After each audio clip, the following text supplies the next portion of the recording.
6 sejre på submission og 3 sejre på KO. Og dermed velkommen til Carles Pei, som han bliver kaldt.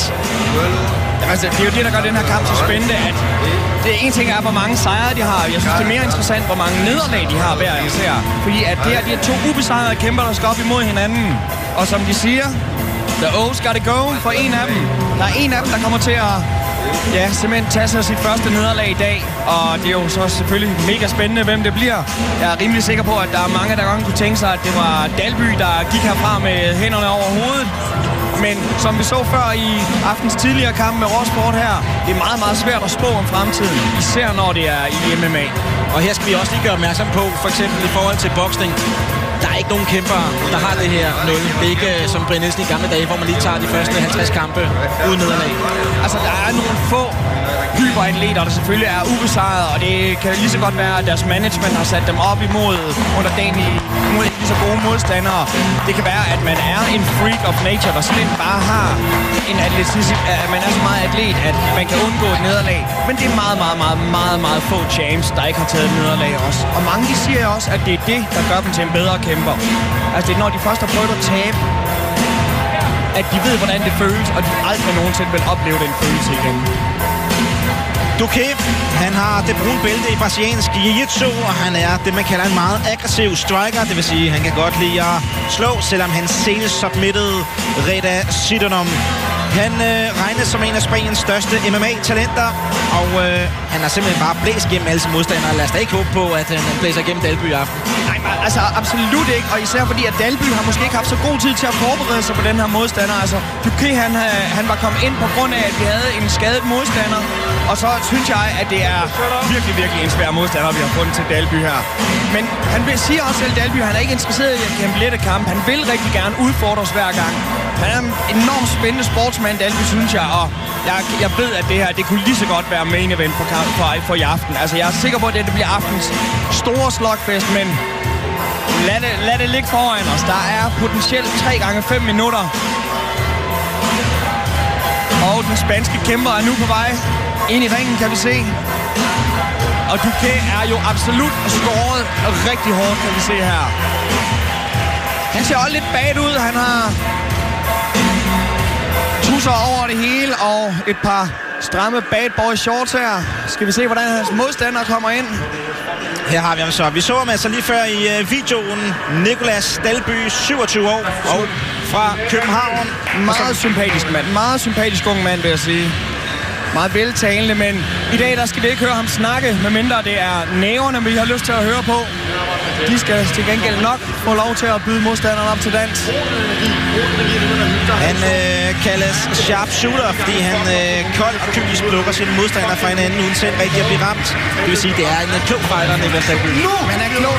I det hele taget er han bare en fantastisk kæmper, og nu skal jeg selvfølgelig passe på med at skrue alt for meget op på de positive superlativer. Men han kan det hele. Der er virkelig ikke et sted, hvor han har sin svaghed. Han kæmper normalt med så fantastisk et højt tempo, at de andre har svært ved at følge med. De andre har simpelthen svært med at følge med, når Dalby han kæmper. Og det er det her tempo her, der har gjort, at hans kondi aldrig nogensinde bliver et problem, og modstandere de tit kommer ud på det dybe vand her. Spider-Baits, Black Betty brøler ud over højtalerne i Brøndbyhallen, der simpelthen er ved at koge over forventning for den her fighter, Nicolas Dalby. Han er kendt som en af de mest spektakulære fighter i Europa overhovedet, så ja, jeg kan godt forstå, at du har stor forventning til den her Michael. Jamen det, altså man har også kunne høre, når man har talt med publikum rundt om i aften, der er rigtig mange, der har store forventninger til den unge kæmper her. Og netop som vi siger, han er altså kun 27 år. 27 år, det er ingen alder. Jeg er rimelig sikker på, at det her det kommer til at være fyrværkeri, der får nytårsaften til at stå tilbage og se flov ud. Se roen i hans ansigt lige nu. Altså lige nu vil jeg måske ryste lidt mere, og der er en eller anden form for stoisk ro over ham. Hilser på sit danske publikum her. Og også enormt skåret igen.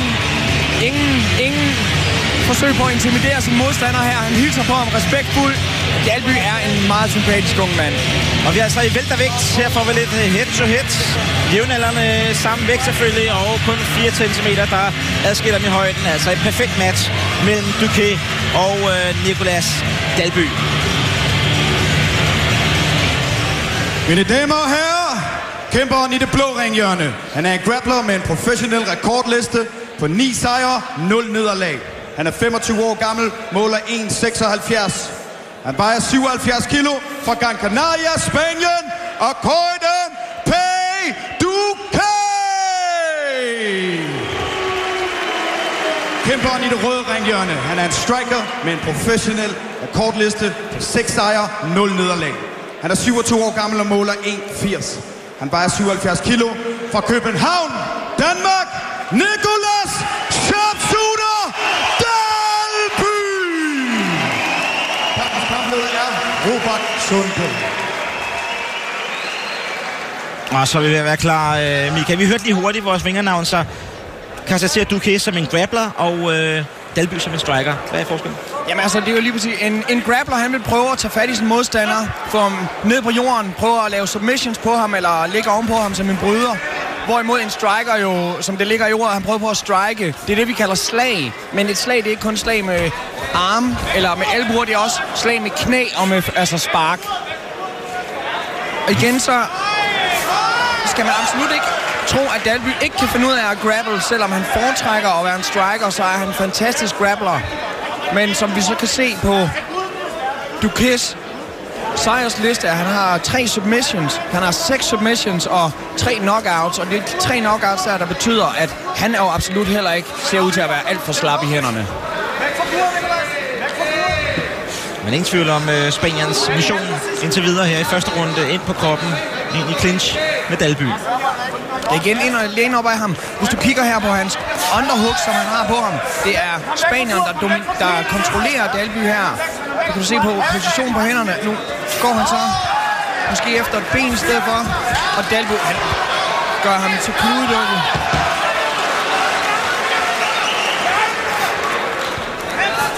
Fysisk synes jeg måske, at Dalby han ser lidt stærkere ud, men det er meget, meget svært at egentlig vurdere, hvor stærk en mand er ved at se på hans muskler.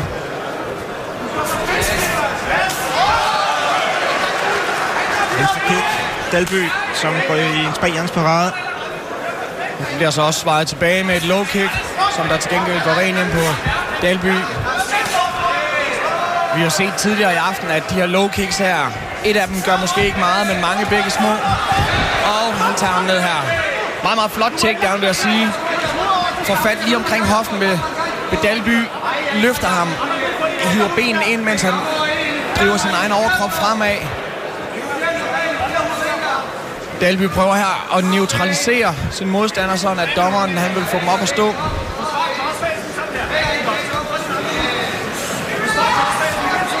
Når jeg siger dommeren, så mener jeg vores kampleder, som er Robert Sundell fra Sverige.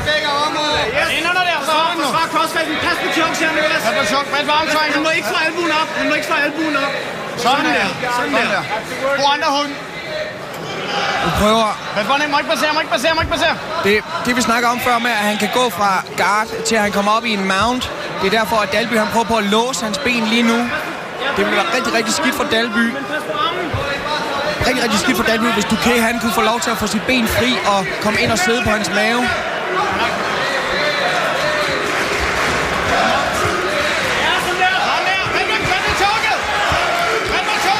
Skal han passe på mod Dalby? Ja, det er lige præcis. Dalby han er offensiv lige nu imod Duques ben, men han glemmer måske at forsvare sin egen hals lige nu. Nicolas, short drag. Pas på chokes, han er fanget. Sådan der. Men du kan se, at han er altså meget, meget disciplineret. Dalby han lytter også meget til, hvad der bliver sagt fra hans ring. Dyk ind under ham, eller kommer op, bold 4. Fra hans ringhjørne. Under ham, eller kommer op, bold 4. Pas på Braboen! Pas på Braboen, Nicolas! Kom op med hovedet, han går efter Braboen! Op med hovedet nu! Ikke dyk under der, ikke dyk under der! Det er en meget farlig situation, det her. Nu, Dalby han skal have sin arm ind, der gør, at der ikke bliver klemt på... Hans arm, den skal ind og skabe plads for hans hals, sådan at der kan passere luft og blod til henholdsvis lunger og hoved.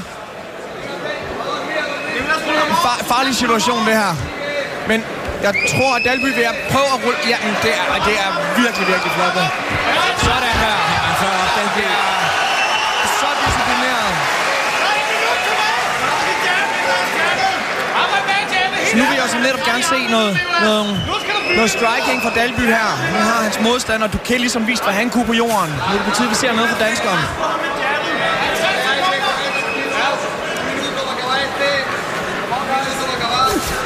Meget fokuseret Dalby her. Sidste sekunder af første omgang. Som har været en fysisk hård prøve for Dalby. Jamen, det har virkelig slet ikke, forhåbentlig ikke været det, han havde forestillet sig skulle ske. Jeg synes altid, at Dalby han har tromlet igennem sin modstander, og her er der modstand lige pludselig med en, som der er matchet meget, meget, meget lige op mod ham. Og til syden er han også godt forberedt. Jamen, ingen tvivl. Altså, ingen tvivl. Jeg synes virkelig, at vores spanske modstander Duquet her, han har fundet ud af, hvordan han skal gå ind på Dalby. Og han når også ind på ham, uden at blive ramt for mange gange på vej ind.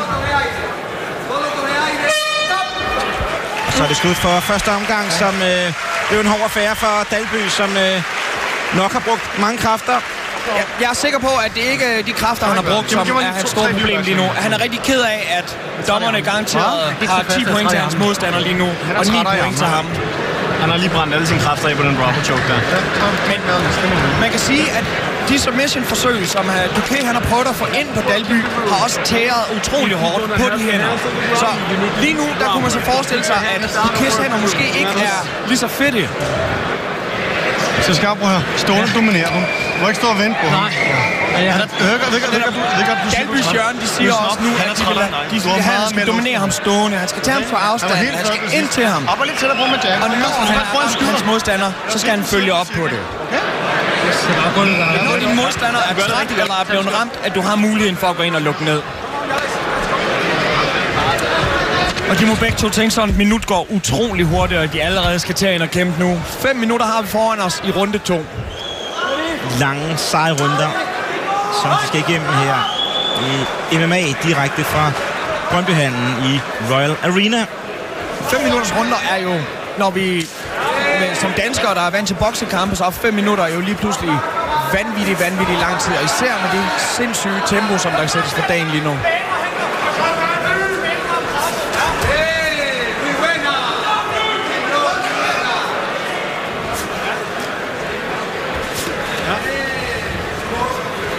Og det er jo virkelig svært for Dalby det her. Altså, han vil jo gerne være så tæt på sin modstander, at han kan ramme ham med sin spark og med sin slag. Men på den anden side, så vil han også gerne være på så meget afstand, at han ikke bliver taget ned, når hans modstander han shooter. Og han har ramt ham igen. Den højre kick fra Dalby. Meget mere den måde, som Dalby han skal kæmpe på. Og så skal han væk fra ham nu, ja. Ind og ramme ham. Markere ham, og så væk fra ham.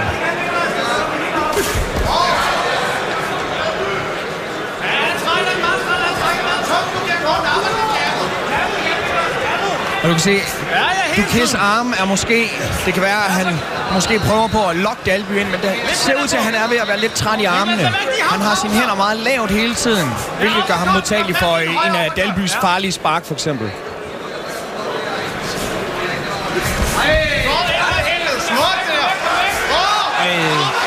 Dalby svarer godt igen, og så er der altså åben slagudveksling. Og så skal det kan han ikke være tilfreds med det her. Kom op på navn, Nicolas! Han låser ham så her. 3 minutter 20 tilbage. Så det han så gør nu er, han låser hans krop med hans ben, og med hans hoved, der holder han så med hans arme holder han så hans hoved ned. Det gør, at Duquet han ikke kan få afstand på ham. Og der kræver simpelthen, at der er noget afstand for, at man kan få fart på de hænder her. Og hvis han kun slår ham på 5 minutter, på 5 cm afstand, så kan der simpelthen ikke nå at blive genereret nok kraft i de her slag til, at det skader Dalby. Du kan se, Dalby han arbejder også samtidig meget hårdt med hoften. Altså den er meget skydende fra side til side. Hvilket er det, han skal gøre for at få sin modstander af. Han ender desværre i en side mount her. Side control.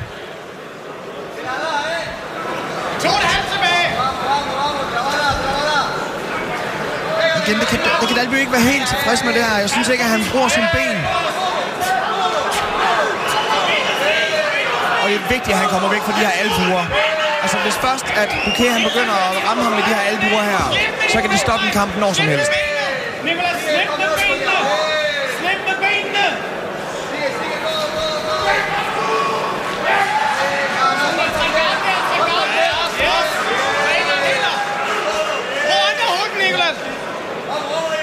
klar til at eksplodere! Eksploder der! Eksploder, Nicolas! Hofter! Kom op! Så forsøger han at komme ud, Nicolas Dalby. Jamen, det må være enormt frustrerende, det her.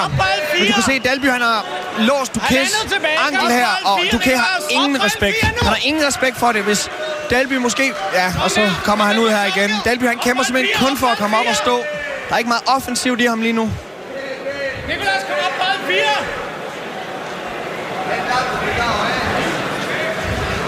Der sker ikke meget lige nu. Jeg er sikker på, at kamplederen han går ind og rejser dem op om lidt.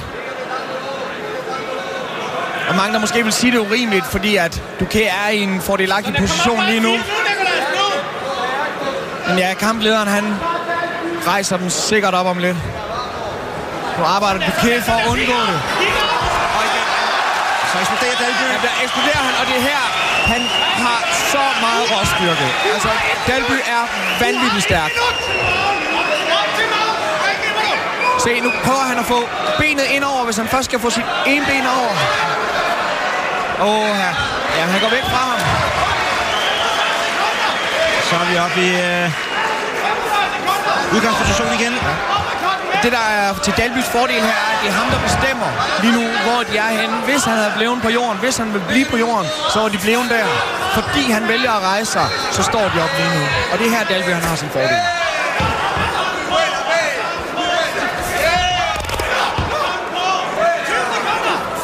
Ja, men Dalby, man kan se, at han slår meget mere fokuseret. Han rammer med sin slag, og Duquet, han slår mere ud i luften og prøver bare at svinge. Og han har ham i takedown. Det er rigtig flot, det her. Han skal passe på den guillotine. Skal vi se, ja, Dalby, han skal have sit hoved ud her. Når han først har fået sit hoved ud, så kan han begynde at fokusere på at angribe selv. Men det slutter i en dominerende position for Dalby. Det kan han være rimelig tilfreds med, det her. Jeg vil våge at påstå, at der står 1-1 lige nu i runder. Det krydser vi fingre for, Michael.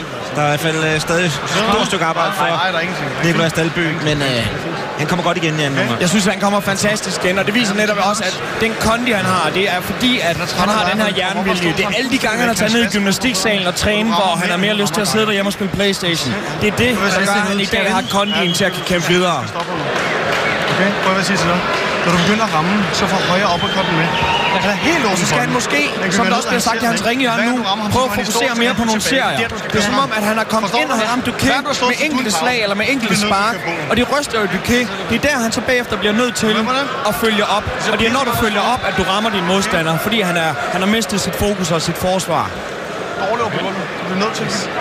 Og jeg synes det ligner. Ellers er det bare mig, der håber, at Dalby, han lige nu har flere kræfter. Duquet, han ser træt ud. Han har brugt enormt mange kræfter, men han er også ubesejret. Og der er vel en grund til, at man er ubesejret. Det her, det er ikke en mand, som det giver op i tredje runde. Og den her, det kan gå hen og blive rigtig grimt her i tredje omgang. Jamen, jeg vil våge at påstå, at det er tredje omgang, der kommer til at være afgørende for resultatet. Du kan gøre den, Nicolas. Men den eneste måde at undgå det, og lade det gå til dommerne, det er selvfølgelig at slutte kampen selv. Begge de unge her, de har 5 minutter til at sikre sig en sejr.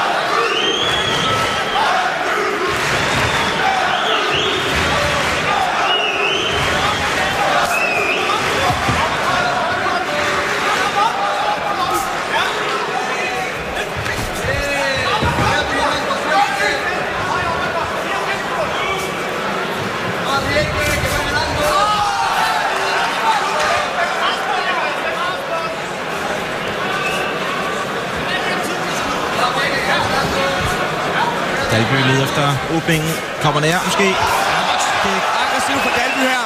Hvis han kan undgå at blive taget ned nu, så er det helt sikkert et vendepunkt i kampen. Han har indtil videre ikke kunne stoppe Duquets takedowns. Det er meget, meget vigtigt for Dalby, det her. Det er det her, der definerer kampen. Det er fantastisk, det her. Det er virkelig fantastisk. Det er meget mere imponerende, synes jeg, end de sparker, han har fået ind på ham. At han så lader det regne med knæ nu. Det her, det kan ikke være godt for vores spanske ven.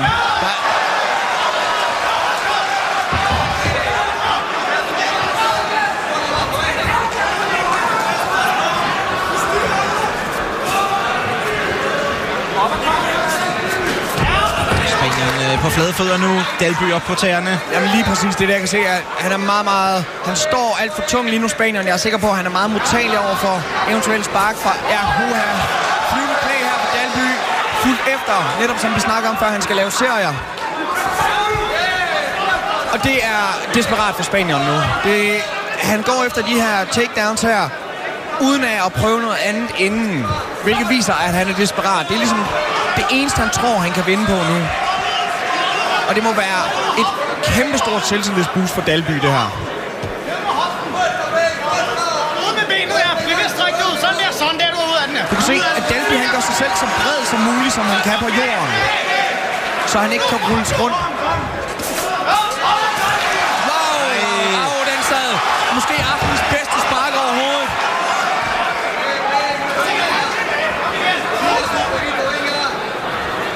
Og nu er der meget, der skulle galt, synes jeg, for at Dalby han ikke tager den her sejr hjem. Han er domineret. Han er virkelig domineret. Og endnu en gang så rammer han med de her spark her. Gå efter knæet her. Jeg vil nok gå til kroppen nu, hvis jeg var ham. Altså nyren og leveren er absolut ikke rar at blive ramt i af sådan et tordenknæ der. Og han skifter op og går efter ansigtet i stedet for. En af de fantastiske ting med Dalby er netop, at han kan variere sig selv så meget.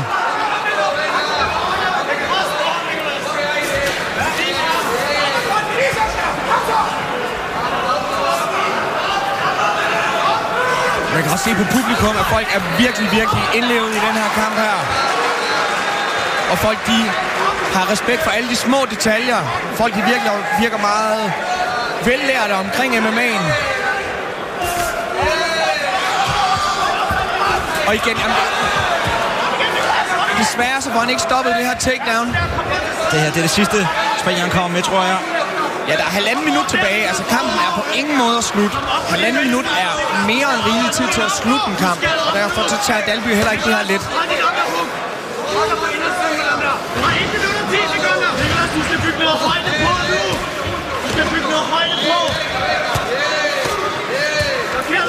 Så er det så, hvad Dalby han så skal vælge at gøre. Enten så prøver han at tage hans modstanders ryg nu, eller så skal han prøve at rejse op. Han får ikke noget ud af at ligge hernede og neutralisere sin modstander. Ja. Han er ved at komme ud. Og bare fordi du har domineret en runde i 2,5 minutter, så kan dine modstandere jo godt komme ind med endnu mere dominerende ting på kortere tid. Så det er vigtigt for Dalby, at han kommer ud af den her situation. Og det er ikke at tiden, der gør det, men det er ham selv, der får sig kæmpet op og stå igen. Flot, hans enorm styrke, han bruger her. Utroligt, at han finder de kræfter her. Det er de sidste kraftanstrengelser, han bruger. Og Dalby, han får sin vilje her. Jeg er rimelig sikker på, at det her, det var det afgørende for kampen nu. Altså Dalby, han kommer til at dominere slutningen, og han havde helt sikkert starten af 3. runde. Virkelig viljen til sejr, og Dalby er han er et forbillede. Han er et forbillede for folk, der vil give op undervejs. Hvis du har viljen til sejr, så drikker du og spiser det samme som Dalby.